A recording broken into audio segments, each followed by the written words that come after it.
Hello friends, तो देव्यानीज kitchen में तमारू स्वागत छे। आज આપણે બનાવવાના છીએ લસણવાળું મસાલા ખીચું।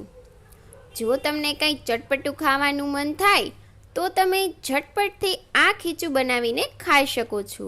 આ મસાલા ખીચું ટેસ્ટમાં ખૂબ જ સરસ લાગે છે અને તમે બાળકોને પણ બનાવીને નાસ્તામાં થોડું આપી શકો છો। ઘણા શહેરોમાં તેને પાપડીનો લોટ પણ કહેવામાં આવે છે। તો ચાલો આપણે બનાવીએ ગુજરાતનું ફેમસ મસાલા ખીચું। સૌપ્રથમ ખીચું બનાવવા માટે આપણે એક તપેલીમાં માપના હિસાબથી 2.5 કપ પાણી ગરમ કરવા માટે મૂકીશું। અહીં આપણે 1 કપ લોટનું ખીચું બનાવવાનું છે। જ્યારે પાણી સારું એવું ઉકળી જાય ત્યારે આપણે પાણીમાં બધા જ મસાલા નાખી દઈશું। સૌપ્રથમ આપણે 1 ચપટી હિંગ, અડધી ચમચી આખું જીરું, અડધી ચમચી અજમો, 1 ચમચી સફેદ તલ, અડધી ચમચી આદુનો પાવડર, 1 ચમચી મીઠું અને 1 ચમચી જેટલા વાટેલા લીલા મરચાં નાખીને તેને સારી રીતે મિક્સ કરી લઈએ।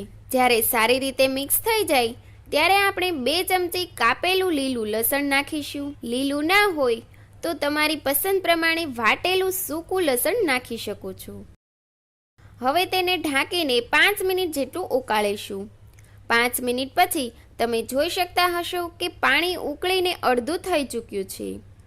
હવે તેમાં કાપેલા લીલા ધાણા નાખીશું અને 2 થી 3 મિનિટ માટે ઢાંકણ ઢાંકી દઈશું। હવે 3 મિનિટ પછી ઢાંકણ ખોલી તેમાં આપણે લોટ નાખીશું। લોટ નાખતી વખતે આપણે એક જ દિશામાં તેને ચલાવતા રહેવાનું છે। અહીં ખીચું બનાવવા માટે વેલણનો યુઝ કરું છું। અહીં લોટને આપણે એક સાથે નથી હલાવવાનો, ધીરે ધીરે કરીને નાખતા જઈ અને મિક્સ કરવાનું છે। હવે તેની ઉપર આપણે ઢાંકણ ઢાંકી દઈશું અને ફરી 2 થી 3 મિનિટ રહેવા દઈશું, જેથી વરાળની મદદથી લોટ સારી રીતે બફાઈ જાય। આ ખીચુંને વધારે ટેસ્ટી અને ચટપટું બનાવવા માટે તેની ઉપર આપણે ચટણી નાખીશું। ચટણી બનાવવા માટે સૌપ્રથમ આપણે 2 ચમચી સિંગ તેલ લીધું છે અને તેમાં આપણે લસણ અને લાલ મરચાંની પીસેલી ચટણી નાખીશું। હવે ચટણીને આપણે તેલમાં સારી રીતે સાંતળી લેવાની છે। હવે ચટણી સારી રીતે સાંતળાઈ ગઈ છે તો ગેસની ફ્લેમને બંધ કરી દઈશું। હવે આપણું ખીચું પણ સારી રીતે બફાઈ ગયું છે તો તેને એક સર્વિંગ બાઉલમાં કાઢી લઈએ। હવે આ ગરમા ગરમ ખીચું ઉપર આપણે લસણવાળી ચટણી એડ કરી દઈએ। જેટલું તીખું તમારે ખીચું ખાવું હોય તેટલી ચટણી તમારે નાખવાની છે। આ ખીચુંને વધારે ચટાકેદાર બનાવવા માટે તેની ઉપર ચાટ મસાલો સ્પ્રિંકલ કરીશું। ગાર્નિશિંગ માટે લીલા ધાણા સ્પ્રિંકલ કરીશું। તો લાગી રહ્યું છે ને એકદમ મસ્ત ચટાકેદાર ચટપટું એવું લસણનું મસાલા ખીચું।